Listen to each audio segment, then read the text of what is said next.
दहरकी में ख़बर ॾींदासीं। 5 महीना अॻु धाड़ेलनि हथां DSP ऐं 2 SHO समेत 11 एहलकार शहीद थी चुका। 5 महीना अॻु धाड़ेल सुल्तू शहर ऐं संदसि साथियुनि जे मारिजण बैदि धाड़ेलनि पुलिस ते हमला वधाए छॾिया। हिन वाक़िआ आगाह कयो पिया। सुल्तू शहर जे प्लान में धाड़ेलनि DSP अब्दुल मालिक भुट्टो, 2 SHOs अब्दुल मालिक कमानगर ऐं दीन मोहम्मद लिगारी खे बि शहीद कयो। धाड़ेलनि जे हमलनि में 2 एहलकार सलीम चाचड़ ऐं जतोई पिताफ़ी भी शहीद थी विया। उबावड़ में रज़ाक मलिक, मीरपुर मातोलो में मुश्ताक गदाणी ऐं खंबड़ा थाणे जो ASI अमानुल्ला अबड़ो भी शहीद थी चुका आहिनि। आगाह कयूं पिया। गुज़िरियल राति 5 मेल चौकी ते धाड़ेलनि जे हमले में 2 एहलकार अली गोहर दायो ऐं किशोर कुमार भी शहीद थी विया।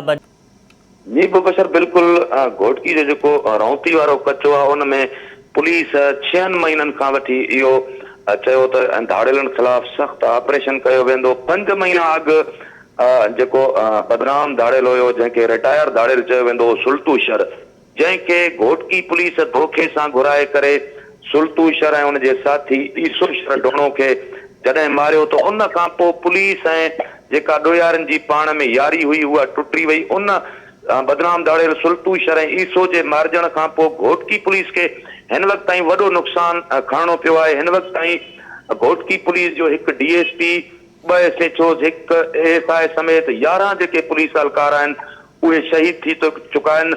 धाड़ेल सुल्तू शहर जे पलांद में धाड़ेलनि पारां हमलो करे DSP अब्दुल मालिक भुट्टो, SHO अब्दुल मालिक कमांगर, SHO दीन मोहम्मद लिगारी एहलकार आहे सलीम चाचड़ ऐं जतोई पिताजी खे हिकु ई ॾींहुं इन्हनि 5 पुलिस एहलकारनि खे सुल्तू जे पलांद में शहीद कियो वियो। उन खां पोइ उबावड़ो में बि ईअं ई रज़ाक मलिक आहे, उनखे शहीद कियो वियो ऐं मीरपुर माथेलो में मुश्ताक गदाणी खे शहीद कियो वियो ऐं खंबड़ा थाणे में कुझु ॾींहं अॻु खंबड़ा थाणे जी हद में ASI अमानुल्ला अबड़ो खे बि शहीद कियो वियो।